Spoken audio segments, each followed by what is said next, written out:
Sorry. It's been a little while. Sorry, guys. Welcome to episode 471 of the DrunkNerds podcast. As always, I'm Tyler. Join me with the man, the myth, the legend himself, Sir Colonel Gables. What's up, buddy? Hey, Tyler. It's been a tiring week. Obviously, in more ways than one. I feel like you could identify with that. Yes. Yeah. But dude, yeah, I'm glad to have a couple of days off. I know playoff football's abound as a Yeah. recording. I know the Bengals have moved on. I know the Bills Good game. have Yeah. They'll obviously be had moving themselves a on field shortly. run. Yeah. They just literally had themselves a fun run tonight.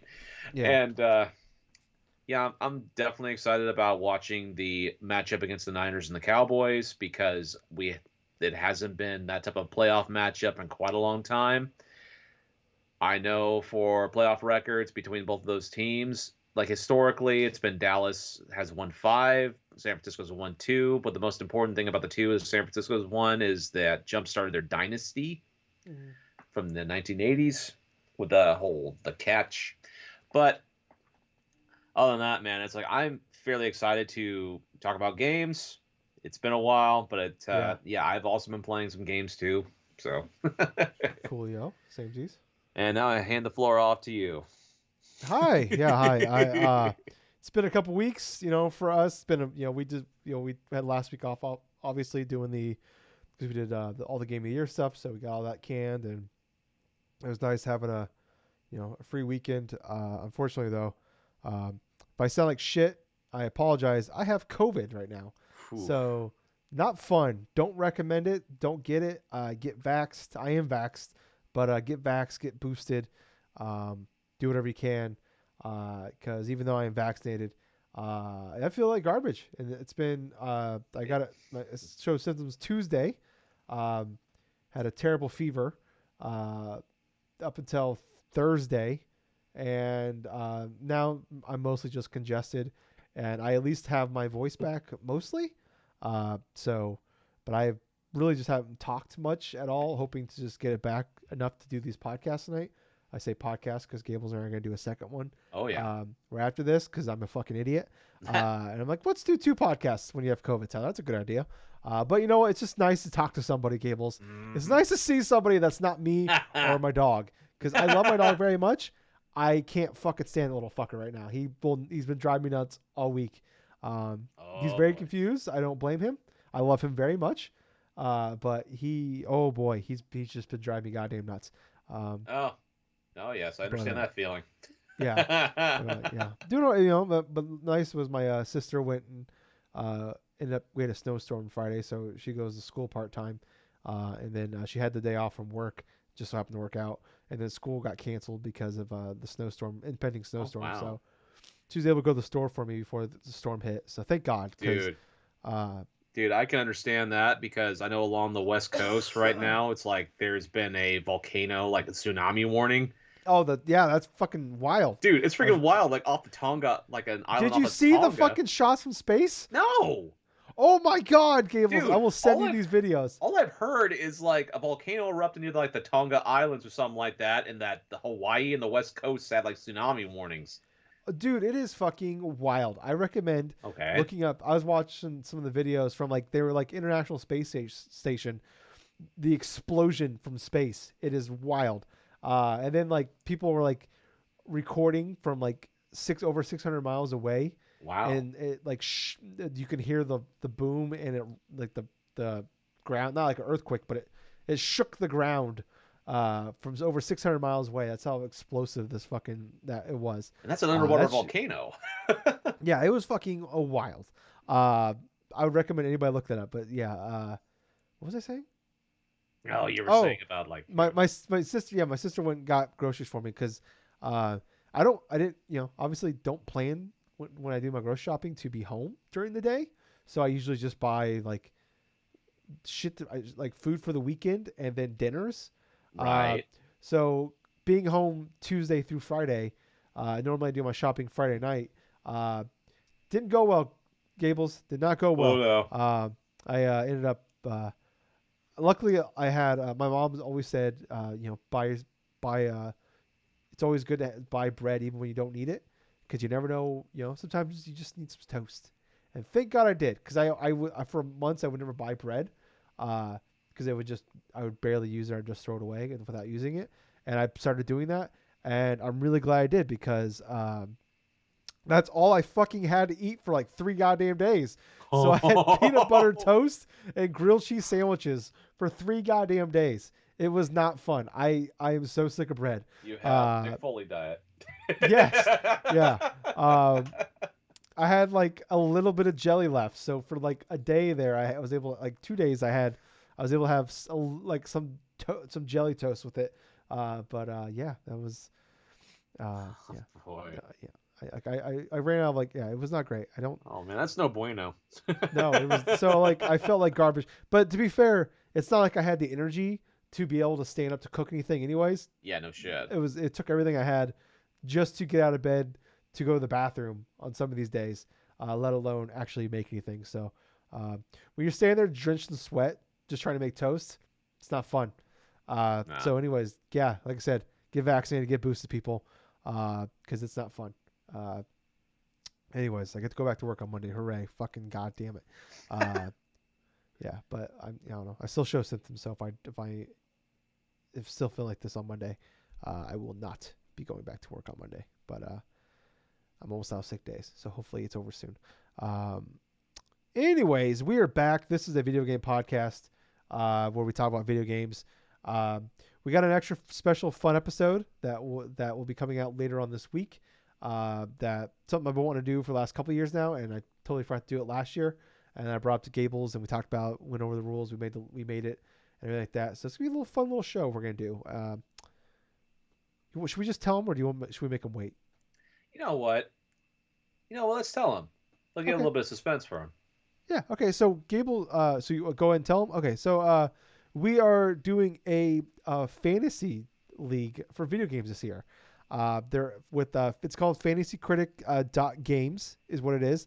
And it's like fantasy football where you join a league and you draft games. And the way it works is any game that score like it takes the average score, like it's like Metacritic, but it's Open Critic instead. And any whatever the game scores over 70, you get that many points. But if it scores less than 70 on Open Critic, then you lose that many points. So if the game comes out and has 87 on Open Critic, you get 17 points. But if it has a 62, you lose 8 points. Mm. So there's a bunch of different rules too. We'll get into it when we do the normal show, but it goes all year round. It's just the two of us in this league though, but if you want to make your own league with your own friends and do that, you could do that. There's so many different rules there. It's kind of confusing. We made one league, and then I totally butchered a lot of. I didn't understand the rules when I made it, so like I don't still understand them. But like, we'll figure. This year is kind of a test year. Obviously we still want to win though, but I think we're gonna learn and figure out what works best and what doesn't. Kind of like you would if you like do fantasy football or anything like that. But it's gonna be a Right, fun thing right. we're gonna do.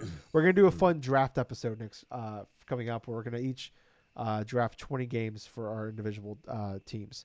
So, but yeah, that is what we're doing on our extra special episode coming out probably Wednesday. Is how it's going to work out. Wednesday or Thursday. We'll figure it out when we get there, though. But Gables, we have some topics to talk about, so All let's right. get into them. Quite a bit of stuff actually happened over the last couple weeks since we've done like a normal podcast. Um, I kind of narrowed down because there was a lot, but like a lot, it's like not huge, just a lot of little things. So I kind of narrowed down some of the like the bigger shit, and then we have a decent amount of quick hitters to get through. But kind of the bigger stuff here, starting off.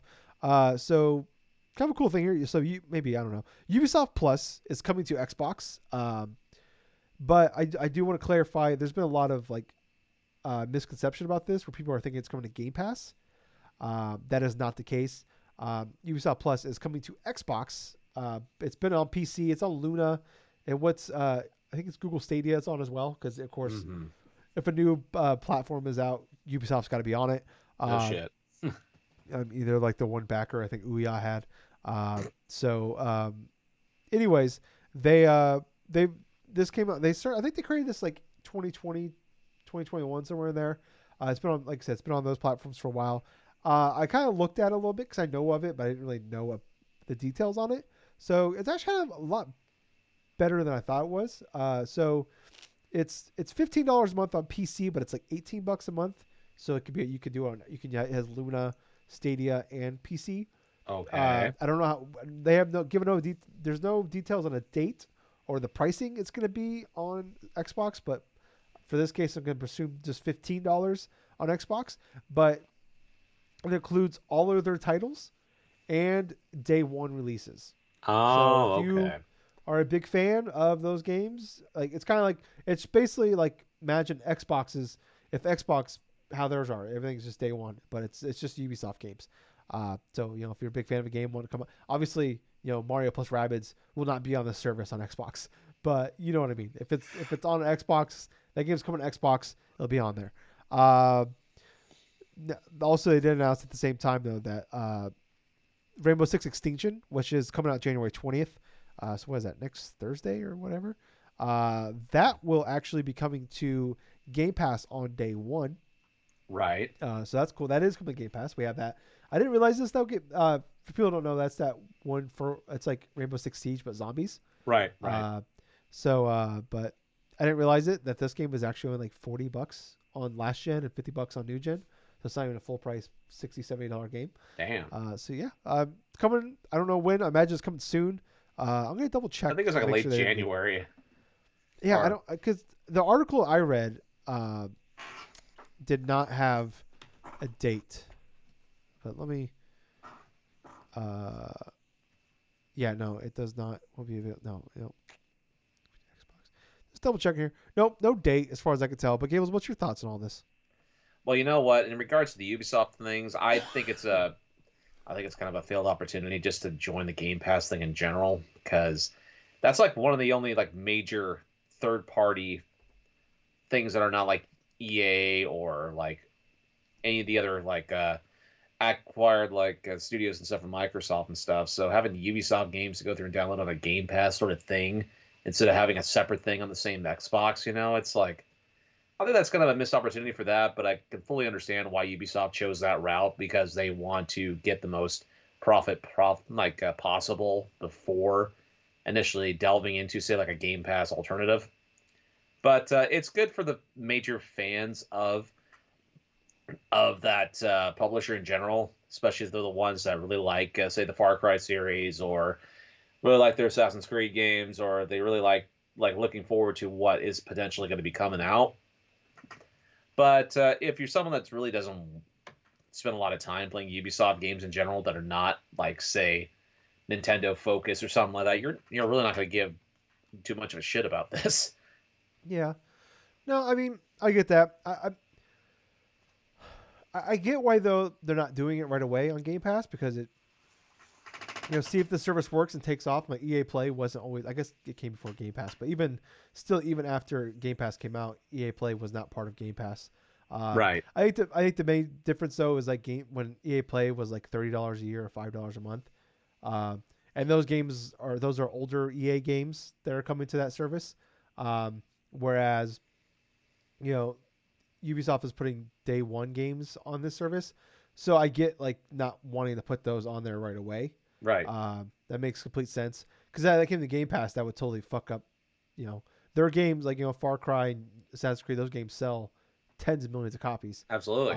and so I could see why they don't want to do it. And you do also get like much like Game Pass and EA Play, you do get discounts on some of their like their microtransaction stuff too. I think it's like 20% off, which is like you bought games on Game Pass, you get 20% off on any of their microtransactions or the game itself. Uh, so yeah, I can see why they're not want to do it. Don't want to give the cow away for free. Right away. Maybe I think I could see it eventually coming, or maybe it becomes a different tier of Game Pass. Because I imagine like this is a $15 a month service, and it's not a. It sounds like a. I mean, it's Ubisoft. But like if you're somebody that just really likes them, or even you play a lot of their games often, like you just jump in and get it for a few months, or this could be something like this could be worth it for people that like love diving into their games, or like Right. even like I can see myself using a service to like and when the new Assassin's Creed comes out, instead of dropping $70 on it, I could just get Ubisoft Plus for a month and just play it on there and bounce when I'm done. Like, Yeah, pretty much. yeah. So I think I'm all for it. Like, like it's definitely we're at this. We're like definitely like really pushing this subscription bubble. Uh, for everything or everything, music. There's so many different music services, video game, TV, movies. It's too much. Where, yeah, it's good. I mean, like it's been too much, and it's just getting even bigger. It's gonna be a certain point where this burst, or I mean, or It's gonna burst sooner or where, later. yeah, or at the very least, we're sorry, sorry guys, but we're gonna get to that point where, yeah, like it's gonna burst, or like so many services are gonna start falling off because they can't sustain uh, this level because Right. people can only spread so thin. So people can only have so many different services. Uh, I think some people are gonna say fuck it, I'm out, or they're gonna find the ones they like, stick to those, or they're gonna be like a lot of people like I was for a while. Were like, all right, cool, I'm gonna get Netflix for a couple months, bang through all these things, like let it build up, get it for a month or two, watch all these things, get rid of it. All right, cool. Hulu has this off and get this for a few months. Cool, Hmm. watch those things, bounce. So who knows? But yeah, I'm curious like how much longer this whole thing could go on for. But moving on here to another topic here. This was kind of a bummer news. Is that E3 will not have a physical event this year? After last year, they said they were planning on it. Um, they used like COVID becoming still being a thing as an issue. But I guess like quietly they had already canceled their in-person event even like before Omicron and all that was a thing. And it really has nothing to do with COVID, but they used to use COVID as an excuse. Right. Um, so yeah, they're not. No, they did say so. They said it's gonna be a digital thing only, but they didn't say what it was gonna be or when it will be. But it's something E3 will be a thing. It sounds like, but we don't know what it's gonna be, how it's gonna be. I mean, I don't know. I mean, like obviously we're never gonna go to one of these things, but I don't know. I'm kind of bummed about it. Like it's always exciting to see all these people go to this event. You get to hear about the stuff that happens behind the scenes, Right. like the meetings that happen. Like like Mario plus Rabbids wouldn't have been a thing if E3 was a thing. Like these people want Ubisoft and Nintendo wouldn't have talked. You hear about all these partnerships that happen through meeting at E3. So many meetings are planned because everybody's at the same place at the same time. Obviously, Zoom and the last 2 years has changed that as like you don't have to do these anymore. But I don't know. It's just kind of like I've heard about other games too, where like people like two high up execs are at a bar at a party and they start talking and then boom, a game like a partnership gets created out of it. So I don't know. I mean, what's your thoughts on possibly another year of just being a digital event? Honestly, I'm not surprised, but at the same time, ever since the COVID stuff's been going on and stuff like that, ETH really hasn't been too much of a factor in that regards. Last year, it was sort of like a pseudo thing where it was more like more likely like digital and stuff, with like some physical stuff to it. So to eventually see the thing not having like a physical thing in general, I mean that's not surprising considering the California state laws in effect and stuff and how strict it is just to get something inside that LA Convention Center. Yeah, and like you think about like renting on a space, and it's like we can't use, like when COVID first hit and like they Right. canceled everything and weren't allowed to do things. Like you can't you pay this money to rent the space out. It's like, well, if there's not a state of emergency or anything like that, you can't. Who knows what the chances are of them like, okay, cool. Well, we can just break this up. You get your money back, no problem. They can't risk putting all this money in to like renting a space in fucking L.A. God knows that probably costs a pretty penny in the summer, and all that. And then like, or if they change like, oh, you can only be 50% capacity or something like that. It's like there's no chance of them making their money back. If they want to make this a public event where they were selling tickets before to the public, and all that. And then I don't know. I like, and who knows if even like big companies don't even want to send that many people anymore. You want to risk sending a bunch of your employees, most of your employees, to the same place at the same time at a big event. Oh, sorry, I am dying over here still. But risk doing that all at the same time. I don't know. It just seems like a big risk for a lot of people. Yeah. Go ahead, Gables. I'm sorry.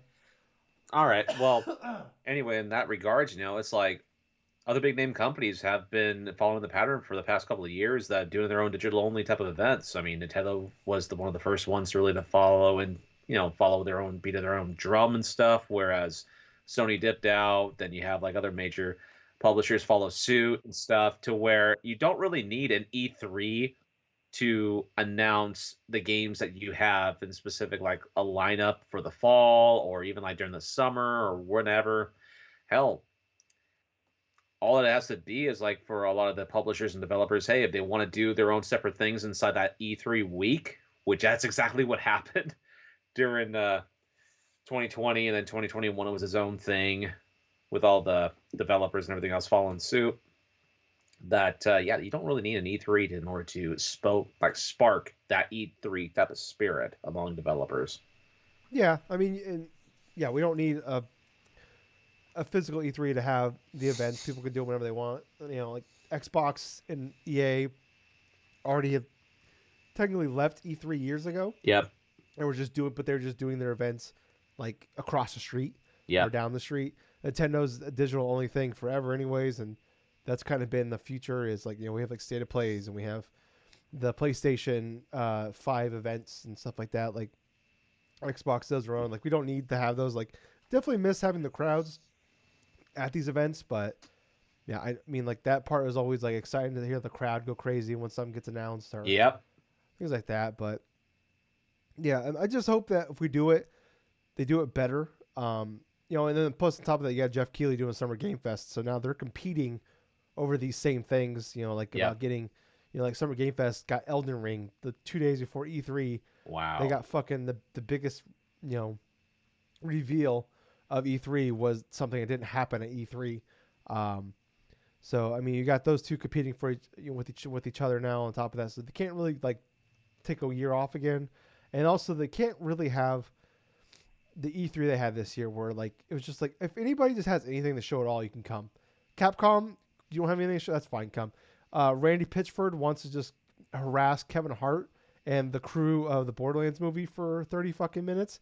We're just gonna follow him around. Oh God, yeah, that was Cool. that was fucking stupid.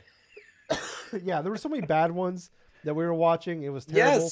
Yes, Like that was the most that was the most on its deathbed I think I've seen E3. I think there was like 14 events, and there really only need to be like four. Like only Yep, four were really worth. Like yep. Ubisoft, Square Enix, even Nintendo. Square Enix wasn't that great. Really, I mean, they had that fucking Babylon's Fall, the Final Fantasy Origin game, and then Guardians of the Galaxy. And that was like pretty much it. Yep, Like the only thing really that really needed to be there was probably Nintendo and Xbox, and everybody else yep. could just gone away. And the Ubisoft Forward, that was it. Everybody else didn't really need you. But I don't know. They just need to tighten up where they can't just take, you know, don't just take anybody. Just pick the game, pick the people. And if you want to be there, make sure you actually have shit to show. No shit. Because we don't need I don't need fucking a 30-minute event. We have nothing to show me. Or you're gonna have fucking Randy Pitchford walking around harassing people while you show me nothing in between that. But moving on here, Gables, to kind of our last bigger topic here. PlayStation Now cards have been pulled in the UK. Yeah. So PlayStation Now, you can still subscribe to it, and you can still on the PlayStation. You cannot. But next week they're pulling the cards, physical cards you can buy, like you would buy a PS Plus or a gift card at the store. They're pulling those. So there's that PlayStation Spartacus, which is the Game Pass competitor that PlayStation is rumored to be planning to launch sometime in the spring of this year. Um, so it's making people wonder if that's, you know, a part of that has to do with that. They want to prevent people from buying. I mean, but you can still go out and you can still go on the PlayStation Store and buy a year's worth right now if you want to. Right. But they're getting away with that, and they said that they're just gonna pull the cards and then you can buy gift cards instead if you want to buy that. But I'm like, why pull the cards that you've already made? But um, anyways, yeah. So they're pulling those. I guess so. They have already, like in the United States, they actually pulled them months ago, but just never got reported or no one noticed. and it's No and one same thing cared in to other, notice. right? Probably. Yeah. So I just I don't think I don't I just I imagine like maybe like because the way it worked out I think was like a store mentioned it to a journalist in the UK, and that's how it got noticed. Was like an employee at a store said something to a about the and sent the memo to them. I'm guessing just no one Wow. did that here, or just no one thought it was a big enough deal to even talk about. But that's probably months ago. We didn't. I don't think Spartacus we didn't learn about until I think November. So if Yeah, they that's pulled them in correct. September, probably no one would have even thought about it. So that's probably why it wasn't mentioned back then. But yeah, I don't know. I mean, do you think this is just them getting rid of it, or do you think this is just like getting rid of the cards and like just buy gift cards because we'd rather you have gift cards because that's more money you can spend in the store, or do you think this is them preparing for Spartacus? All right. So for the whole PlayStation Now cards, this is too large of scale for it to be an isolated thing inside of a region. This is more or less in regards to the entirety of the PlayStation Network cards. So those PSN Now cards, pardon me. So this definitely feels like a prepping for an announcement. And if it has to do with, like, say, the rumored Game Pass equivalent that's codenamed Spartacus, then yeah, I kind of feel like that this is going to lead up to a reveal by Sony in regards to this Game Pass like service. I mean, it's been rumored since it was first brought to light in regards to like last November, but hell, even like looking around like the local areas and stuff, you can't find any PSN like PS Now cards. You can't do that. You know, the last time I've actually seen a PS Now card was actually last April because I got one and redeemed mine for like a year's worth. But hey, it was $60. It was like, wait, what? Well, well, might as well. And I have played games on it from time to time. But other than that, though, you don't really, especially around like the local area, you don't really see them because I guess that's the reason why. It's because Sony wanted to go through the mass polling. But yeah, I do believe it's going to be eventual announcement of something. And there's also that rumor like PlayStation like a state of play potentially being announced like in the next couple of weeks. So who knows? Two things are tying together all nice in a bow. Maybe it's more than a coincidence. Yeah, I just the thing about like there's been that yeah, but there's always a rumor of a state of play because typically because I guess it's like there's always a rumor of there's gonna be a direct in January February because but there's not really a rumor. It's just people assume it because there's just usually is one, and Right. there usually is one for state of play. But state of plays have never been like big things get announced here. That's never been the thing. Like big surprise reveals are never at state of plays. It's always like they always tell you in advance what's going to be there, and there might be some surprises, but it's never anything huge. It's always like indie games or smaller games. It's never anything like God of War Ragnarok isn't going to be revealed there, or if like it's like they're going to like do a big event around Horizon Forbidden West, they'll call it a Horizon Forbidden West State of Play. So if it's one of those, I don't think it is. I don't know if it'll be there unless they announce like they got like I the PlayStation 5 events is when they do the big shit. So but I can also see it like this just being like a blog post, and they just put it on there, like I think it and they possibly could be like more than like just a simple blog post. I mean, hell, yeah, like if I could just put it on the PlayStation blog. Like a lot of big news has been dropped in there before in the past, so it's right. like it's not like a lot of times release dates for games are put on there. Like the Horizon Forbidden West date was just on a blog post, Okay. or them changing like announcing the change of the price for like Horizon was on the blog post. Like they don't do uh, necessarily all the big shit doesn't get revealed, uh, at at these events. So I could see something like that where it's not like a uh, I mean, this could be a big deal, but it's like it's not like it's not a game and stuff like that. They're not trying. It's not an E3. It's not a big PlayStation 5 event. I could very easily see them putting it on there, unless it's like fucking crazy nuts, way better than we think it's going to be. Yeah, but I think this is definitely the prelude to that. Just getting ahead of it now. It's kind of I could see like they don't want to advertise this thing. They're gonna like you know where you could buy the cards in the store because who knows how it's gonna work? Because I remember when like the Game Pass was announced, they just like it was a separate thing, but when they made Game Pass Ultimate, when they tied everything in together, like if you already paid off 2 years of Xbox Live, you can just like, all right, for $1, you can combine them together, and like you can get X amount of months or whatever. So I don't know how they're gonna plan on and then for people that like you said you're good till April. If in March they drop this new thing, how's that going to work for people like you? They already have an extra month of it. True. How's that going to work out? So probably just want to get that. So people it probably want to prevent people from buying a year's worth. So I wonder if how it's going. Yeah, I don't know, but we'll see when we get there. I guess I imagine. I do think we'll hear about it in the next couple months, but I don't necessarily believe it'll be at some big drop in a state of play. Excuse me. Oh boy, it's really hard when you can't breathe out your fucking nose. Uh, but anyways, moving on. Here's some quick hitters we got. Uh, so first up here, this was kind of like this goes like the no shit fucking award for. This is on a pod. I don't remember the name of the podcast it was on, but like someone was talking about. They were talking about like what they were expecting for 2022, and the person revealed that Mario Kart 9 is in development. It's got a new twist. No shit. But the big thing that came out of it was he said it's planned for 2022. Okay, that's new. Yeah.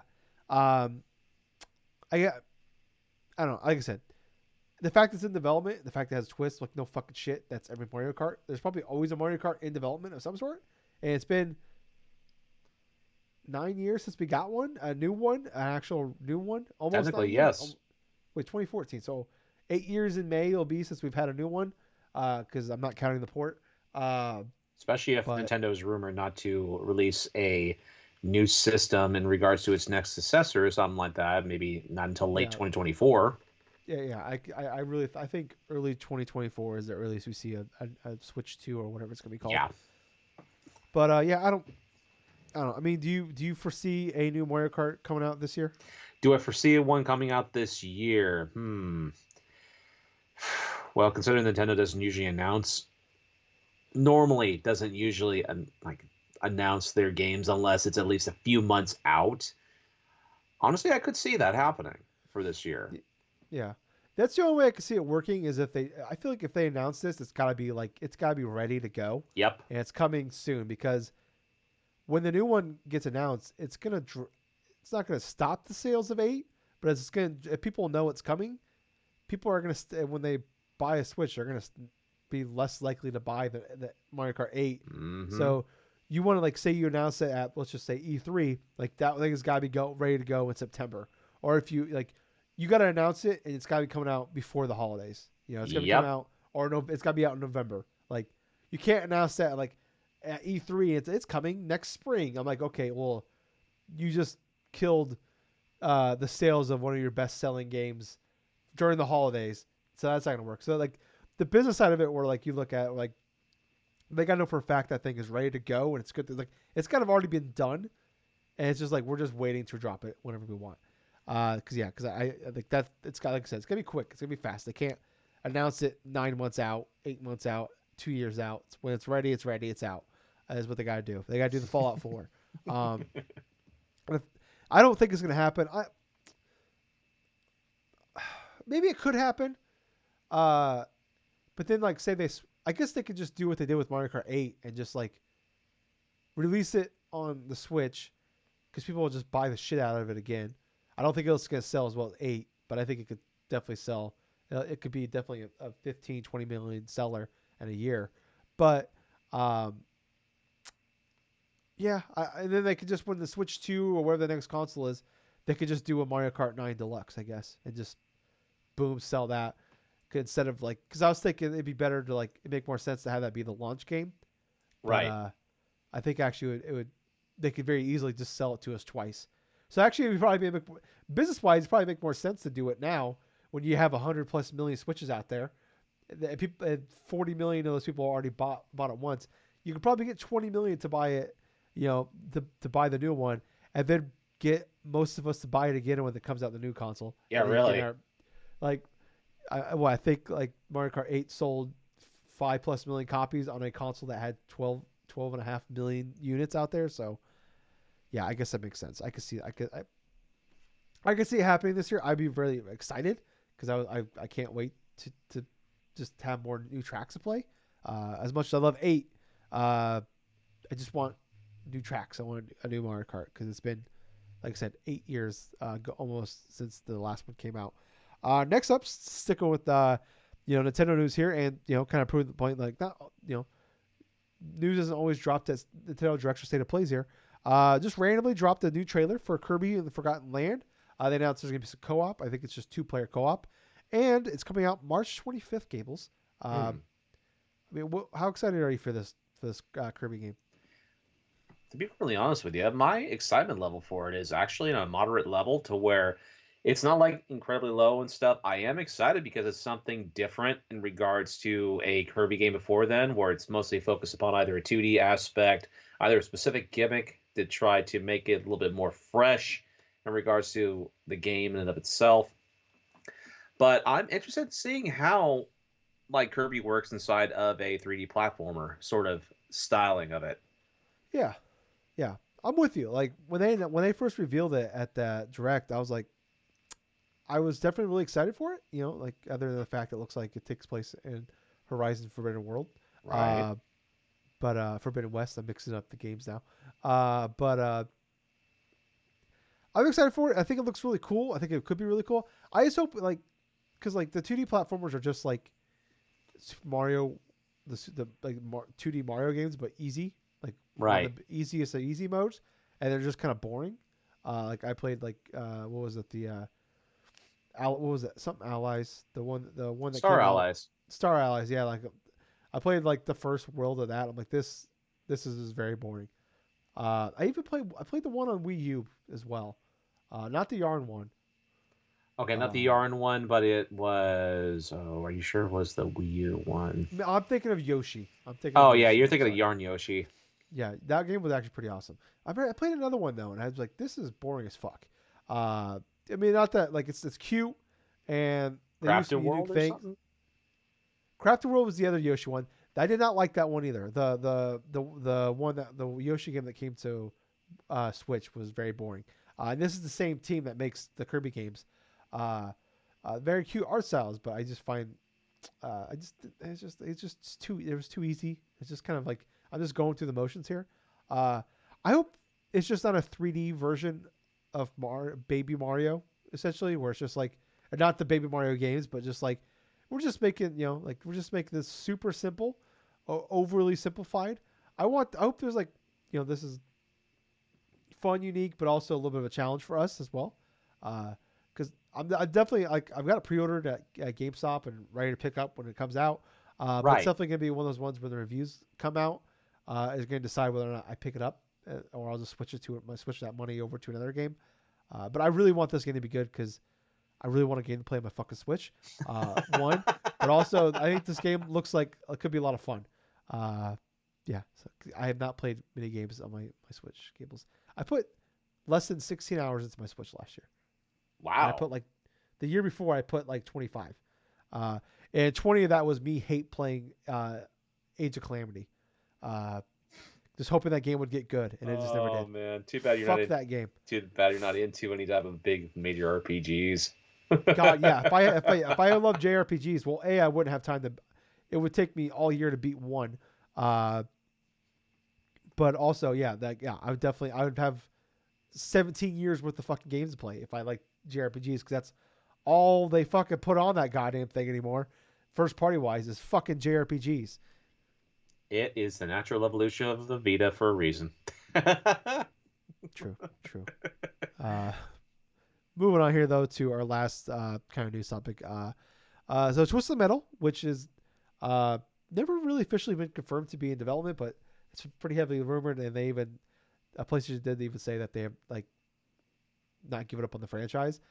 So much so that we're actually getting a TV show uh, Hmm. for that coming. I don't know. God knows how long away that thing is. I don't think they've even actually put anything really together as far as like a writing team, but uh, that's been announced, and PlayStation's been really big about wanting to put out, you know, like they were trying to work on putting games out when the TV show comes out, kind of like you Mm-hmm. would see back in the day of like you get the movie tie-in game when the movie comes out. Oh yeah. Uh, this won't be like necessarily tied into the movie or the TV shows, but they want to put a game out when the hype is kind of like how Witcher like, basically just do the Witcher thing where like when the Witcher show came out, everybody went out and bought fucking Witcher 2.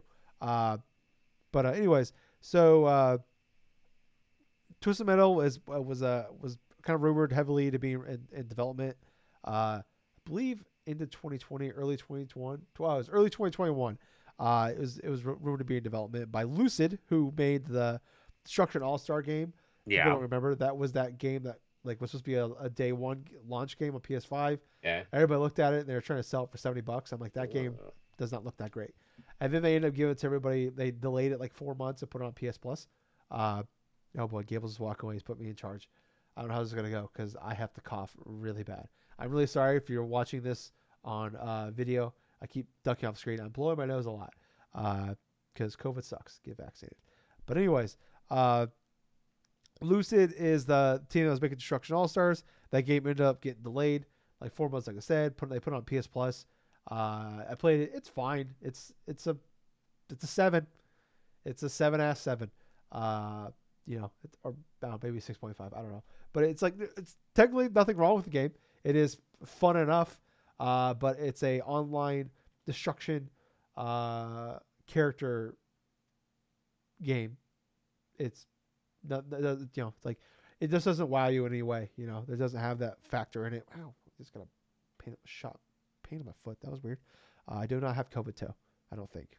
I don't know. But anyways, yeah. So I'm sorry. I'm all over. I have COVID brain. Leave me alone.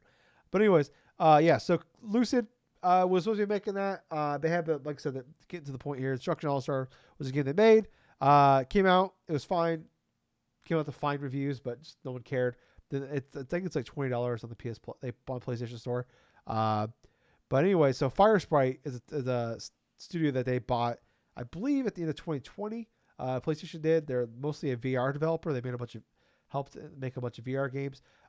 They are supposed to be making 2 VR games. One of them, was we found out last week, was actually the Horizon VR game. I can't recall the mountain. They're helping make that game with Gorilla. They are now apparently going to be making the. Sorry. Oh, they are apparently helping make, or helping, or not helping. They are now making the Twisted Metal game, and kind of on top of that, what's happening here is Firesprite, which both studios, Lucid and Firesprite, are both owned by PlayStation, but Firesprite is like poaching the Lucid people, and the studios are like located like 15 minutes apart from each other in Liverpool. Uh, and the actually, like, the main director at Lucid left to go to Firesprite with several other employees. I don't know the number, but probably a dozen or so. These aren't huge studios. I think I think Firesprite has like 100 people, and Lucid probably around the same thing. So probably like, well, we just took like half the staff, so we might as well just move the game over there. So maybe that's what's happening. I was like, oh, cool, you switch jobs. Well, cool, you can do the same fucking thing. So if you're trying to get away from it, well, too fucking bad. Anyways, so Twisted Metal switch teams with to them. Hopefully, but probably because, like, why would we give Lucid made this really bad character destruction racing game? Not very bad, but just a blah nothing character racing game, destruction game. So why would we give them another one that actually has an IP that people care about on it? We're trying to bring this back after was it the Twisted Metal on PS3 came out and nobody gave a shit. Yeah, so I guess, but no, I guess you're giving it to this. You're giving it to a different studio with the same people. So I don't know. I don't know how this whole thing is gonna work. It just sounds really dumb. I don't understand it. Why do people care about Twisted Metal anymore? I really don't think. There might be like a small group of people that care about it. I don't understand why. Like, why do people care about this IP? Like, why are we making a Twisted Metal TV show? There's so many whys in this. Gables, as I keep talking about Twisted Metal, I just keep asking why Yeah. on a lot of things. Why is there a TV show? Why are we making a video game? You hired one studio, Lucid, to make it, but then Firesprite poach most of the employees from Lucid, and then they just switch the game from Lucid to Firesprite. Why are we doing that? Why did you leave Lucid, where you're making Twisted Metal, to go to Firesprite, where now you're just making Twisted Metal? Why? There's so many questions. Not just why is this happening? Why are we getting a TV show? Why are we making a game? Why was Lucid making this game when they already made a shitty racing character racing game no one cared about, to give it to Firesprite, who is a VR developer, to make a fucking, I don't know. It This doesn't make just any doesn't goddamn make sense, any Gables. goddamn sense. I just don't. Do people care about Twisted Metal anymore? I don't think Dude, they do. I don't think anybody cared back when they came out in PS3. well, no. That was like 11 years ago. That was the best shot it had to remain relevant in this time frame, and it And they failed. closed the studio a week before the game came out. I want to remind people of that. Yes, yes, A that did week before happen. the game wasn't even out yet. They already closed the studio, laid everybody off. And that's one of the reasons why that game failed, because they did not have consistent support after that I launch. I think that studio got closed because the game was gonna fail, and it failed anyways. Hmm. But yeah, yeah, yeah. Oh boy, I just don't get it. But that's pretty much the news for this week. Uh, on like I said, there's a lot of like small things, but that was kind of the major stuff I wanted to talk about. But anyways, Gables, you said you've been playing some games. What have you been playing, buddy? All I'm right, gonna blow my so nose. when it comes to games I've been playing, it's that time period where the new year starts. You have, oh gosh, you're just waiting for like the next like big game to go forth and be released that you're interested in playing. And so for some different, I decided to go on to PlayStation Now, and I was just looking at the list. That, you know what?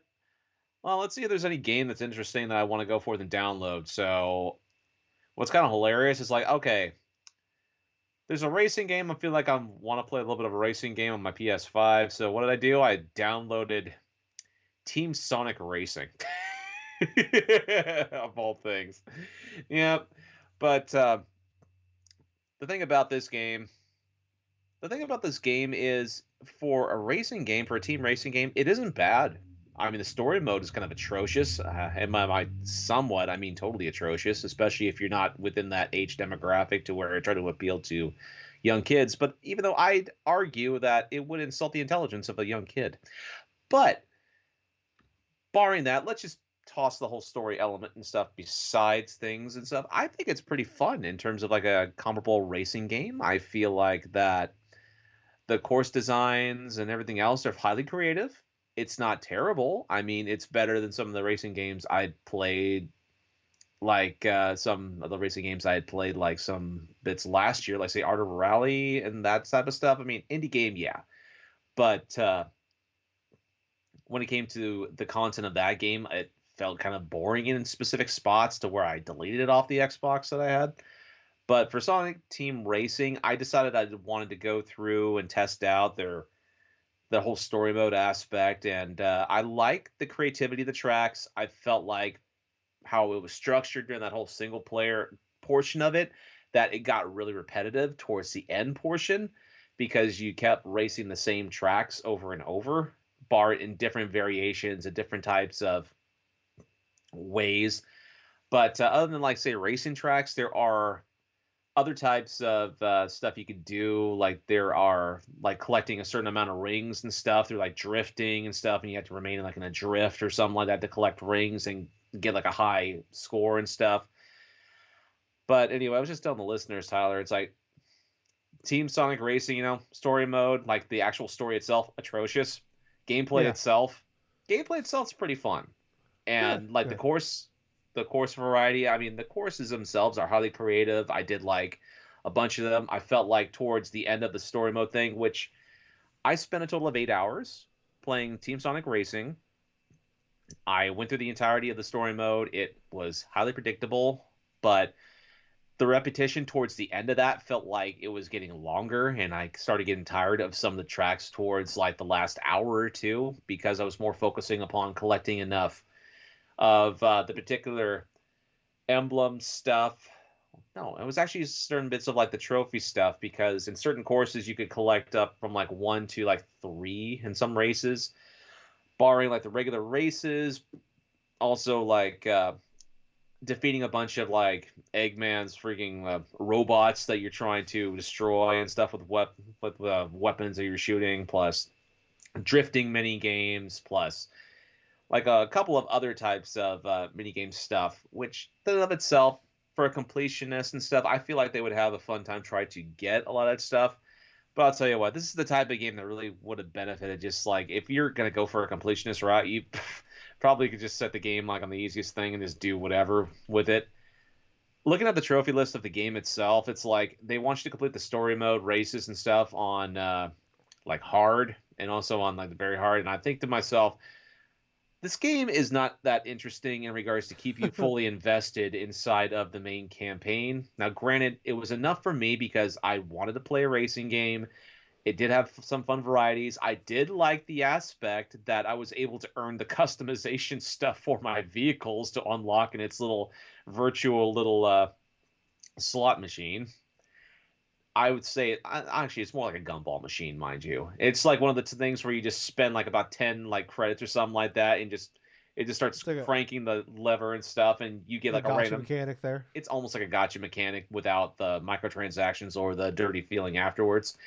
Yeah. But you spend like 10 credits that you go forth and collect through playing games, like bringing the mode to the story mode and stuff, and you unlock a random vehicle customization. And sometimes it'll help a specific like racer in that regards. Of course, it's totally random, so you don't know from what racer it's going to go through and give it like a specific part to. And then there are aspects to where you can unlock one of like 3 like legendary like vehicle parts and stuff. So by the end, like about 8 hours or so of playing that game, I had already unlocked everything for Sonic and I unlocked everything for Tails. But Knuckles had like maybe 1 or 2 things. But it actually goes for the character that you played the most, and the characters that you played the most, they'll have their vehicle unlock parts like quicker. So since I play predominantly as Sonic, I unlocked everything. But you could do like a whole bunch of color customizations. You can do a whole bunch of like edits in terms of what type of a horn that you want in that regards. I'll tell you this right now: Sonic's default thing is something like from Green Hill Zone. But yeah, you can actually theme your color theme of your racer from like the like the emeralds, like Emerald Hill Zone and stuff like that from the older Sonic games. But yeah, there's I custom. I have a question, Gables. I'm sorry to Yeah. interrupt. If everybody goes fast in that game, why do they have cars? Oh, I'm glad you asked that. So the whole theme of this game, Is there a reason for it? Did they yes, there's explain actually it? a reason Oh my why. god, I didn't know this. So the reason why that they're in these go-karts to begin with is because they encountered this one like particular figure. He's called Don Papachi or something like that, Dodon Pachi or whatever the hell. It's a big old freaking tanuki, right? A trash panda inside of like a good garb, like king's garb and stuff like that.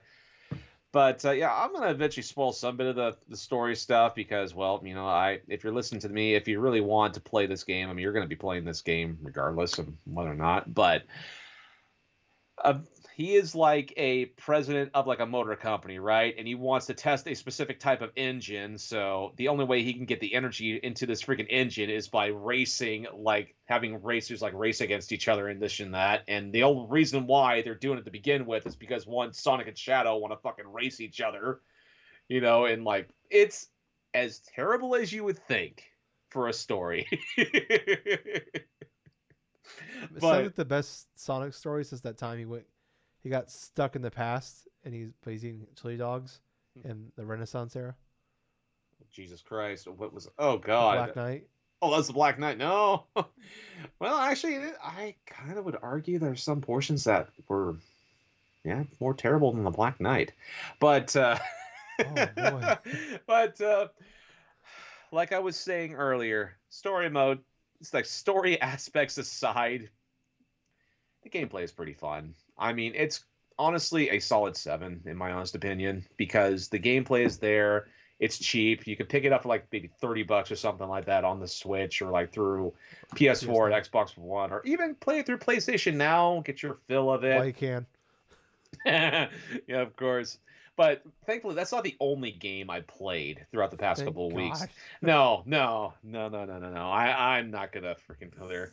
But no, I decided to invest a little bit in some games that I hadn't played a lot of on the Switch for the N64 expansion stuff.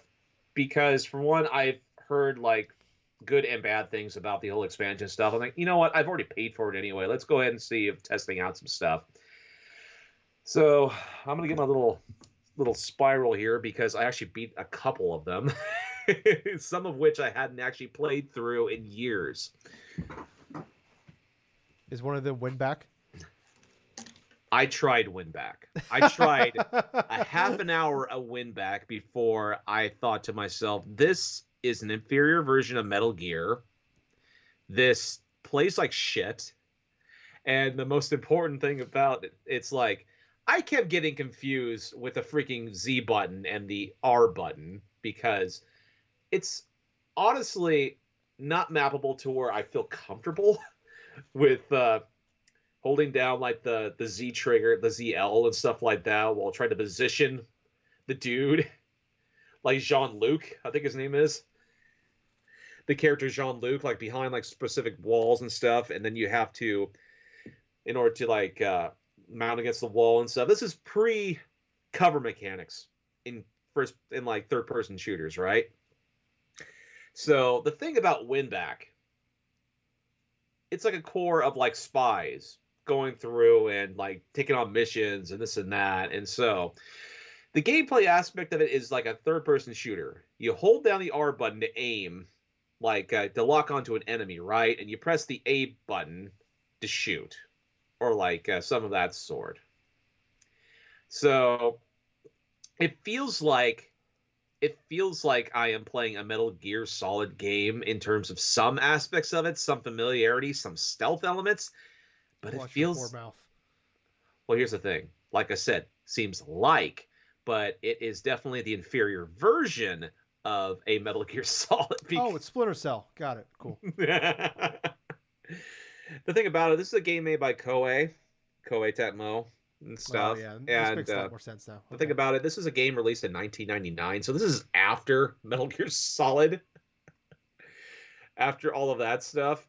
And yet they didn't pay any attention to what made that game good, and instead trying to put out their own, like, oh, hey, we can build our own stealth game too. We're gonna have our freaking thing be called Jean-Luc and stuff, and we're gonna have them shoot like dudes while holding down your freaking Z button and just targeting things and just shoot them. It felt so terrible trying to aim in that game. I mean, I'm blowing it up, right? Because it's the first time I've ever played this game, right? And this is a game that's over freaking 20-something years old in the N64. It's like, I got nostalgia for the N64. I've played like shooters and stuff on that system before. I've done this and that. Oh, God. But, God, that game has aged terribly. So I've only put a half hour inside of that game. But I don't think the game aged terribly. I think it's just terrible. Yeah, that I could also see that. When that game was announced, everybody's like, "Why the fuck is Winback in there?"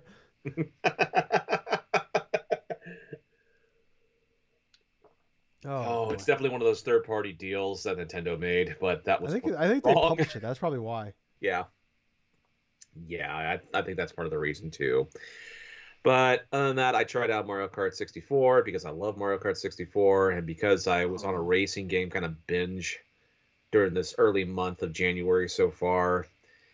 I needed something to be kind of a little bit more of a palate cleanser from Team Sonic Racing, so I played Mario Kart 64, enjoyed the hell out of it. Smart choice. I think it was kind of hilarious. It's like I went the whole entire 50cc with Mario, and in regards to that, I also went entirely through like 100cc with Donkey Kong, and I haven't done that before. And for Mario Kart 64, I went through the whole entire 1cc with Yoshi, like 100cc is Yoshi and stuff. I found out how to execute a glitch on Rainbow Road. You know how with certain like light characters and stuff, you can do that hop and stuff?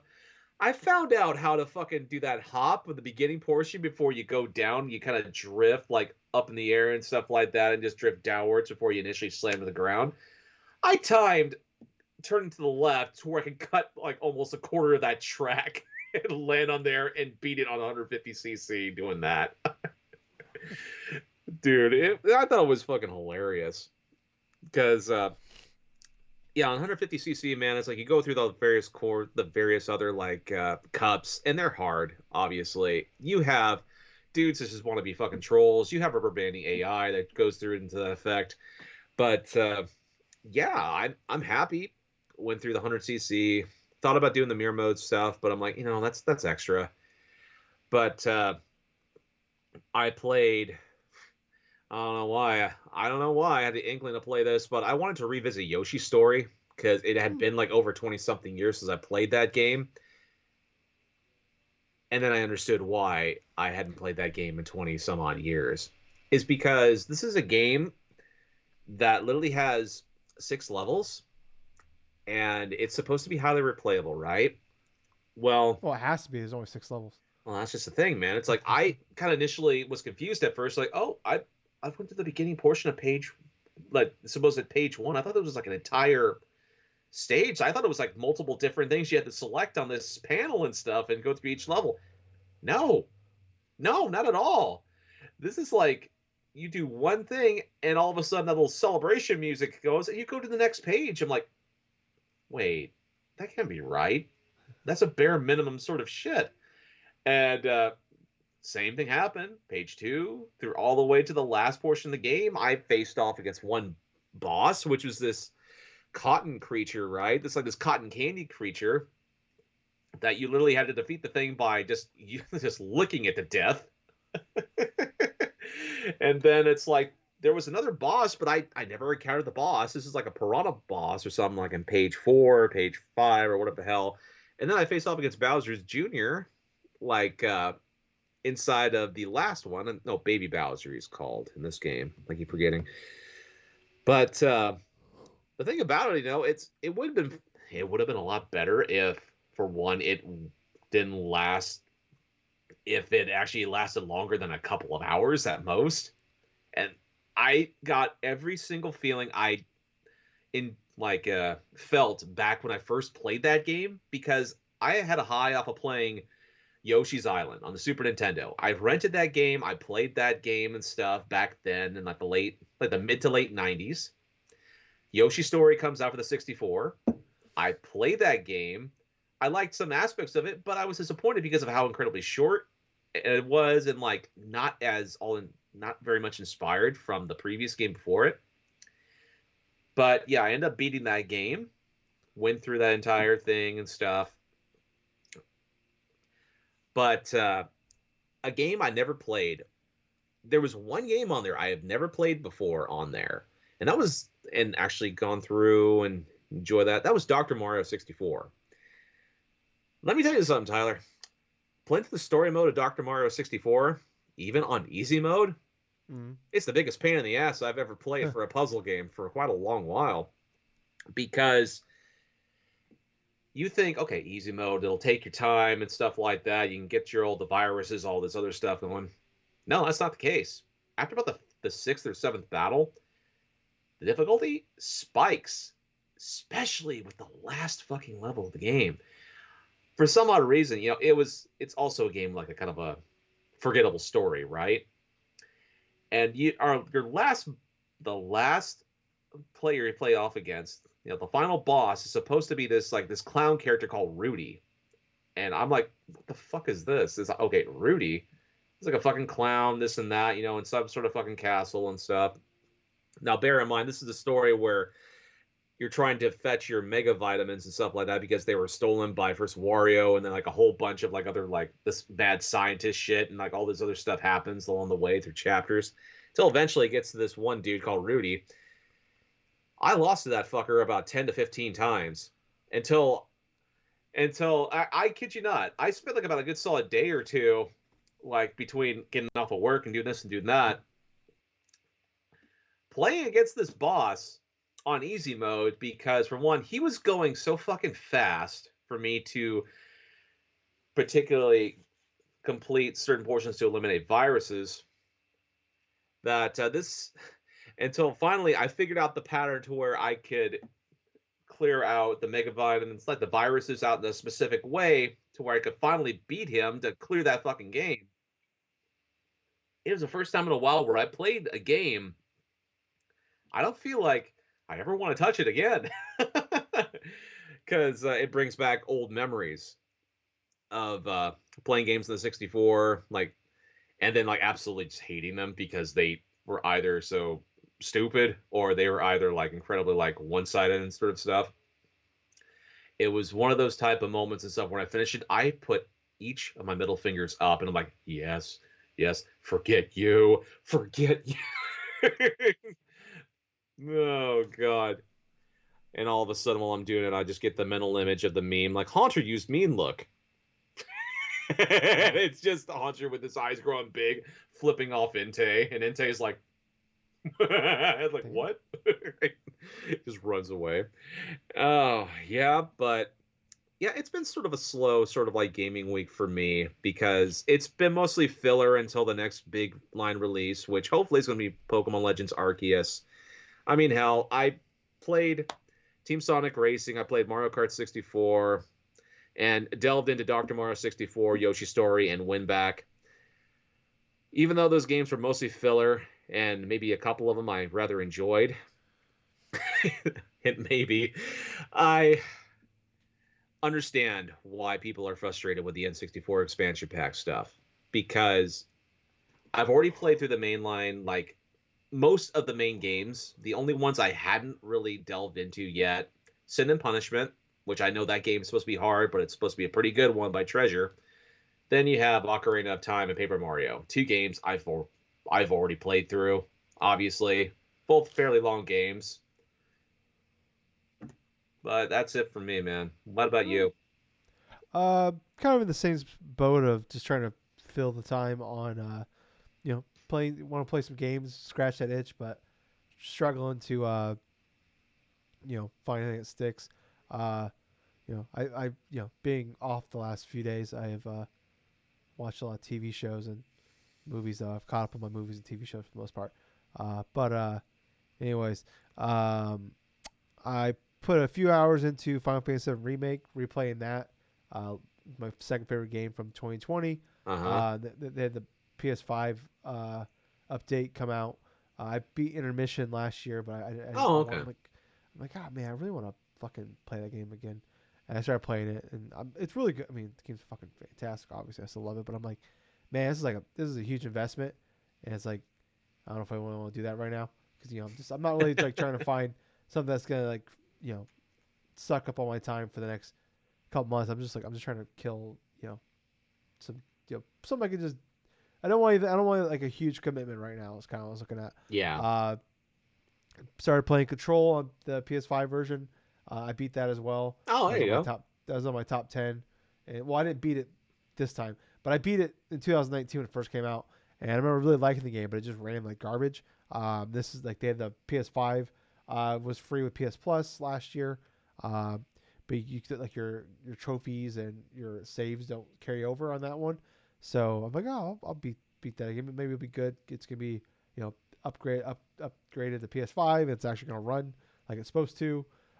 Played that for like 3 or 4 hours. It's good. It's enjoyed it. Just was not clicking for me at that point in time. Just wasn't what I wanted, I guess, at that point. Uh, Gables, I did it again. What?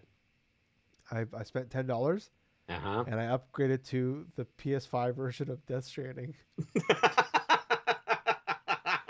Now that I wasn't even gonna mention anything in regards to that. I saw that I'm like, okay, let's see what happened this time.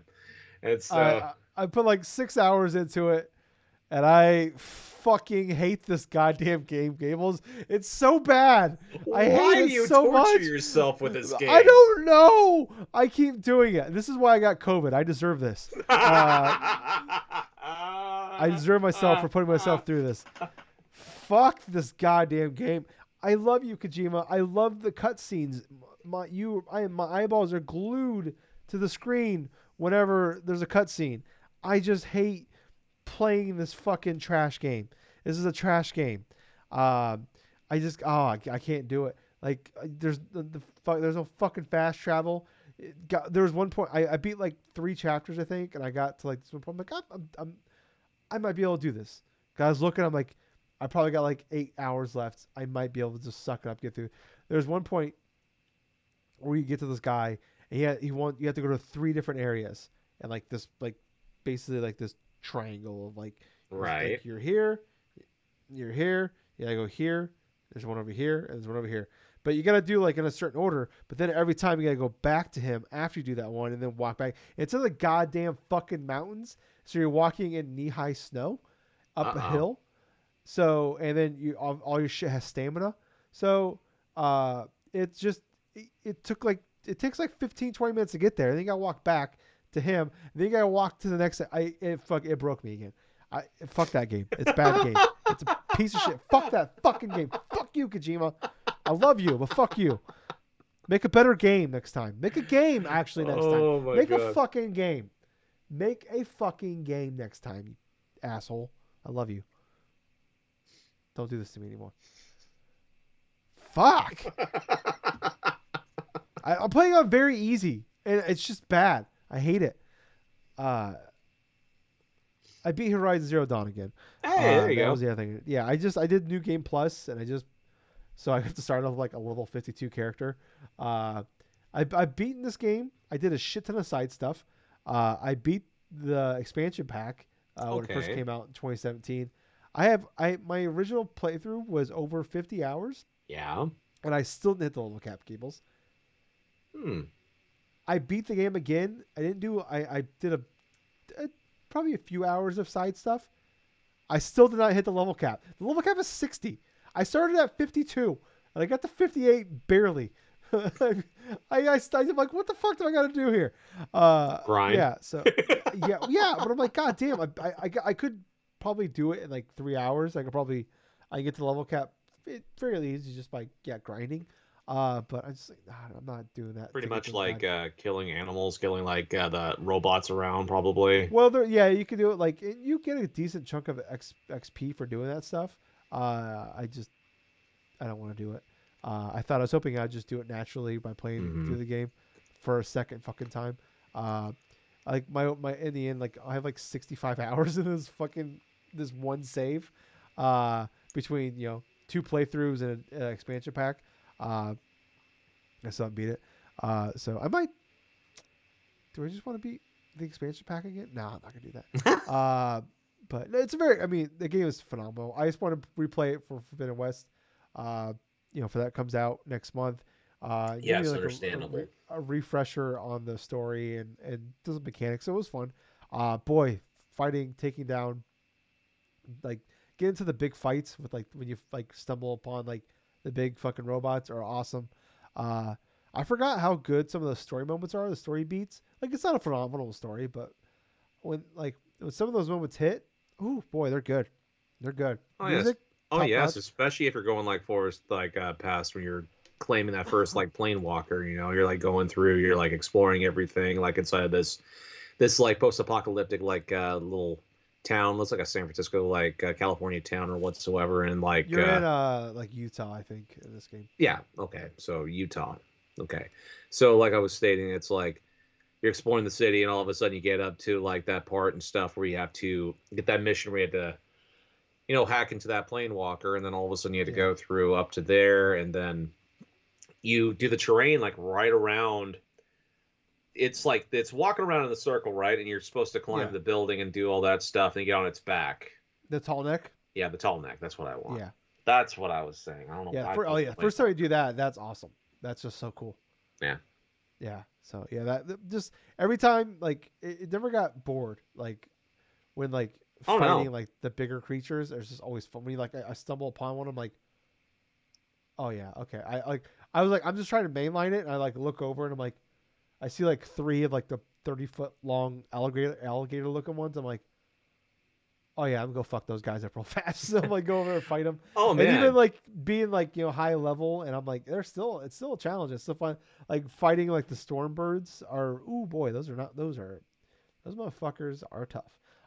Especially the ones like when you come across like a random pack or something where it looks like Oh those yeah. like type of like deer creatures or something like that. They have the fuel like the four like energy Oh fuels and stuff like that. Then you yeah. use a fire arrow and then just in flames. It fucking just it gets hit with that thing, right? And all of a sudden it spreads to the others, and then all of a sudden that Yeah. thing spreads to the others and stuff, and all of a sudden you got Oh like yeah. 5 to 10 kills like within the span of one arrow. Oh yeah. Those are always the best when you blow one up and like you work it out enough. Yeah, oh my god, yeah, that game is so fucking good. I just love it. I can't wait for the. I was watching some of the trailers for the new one.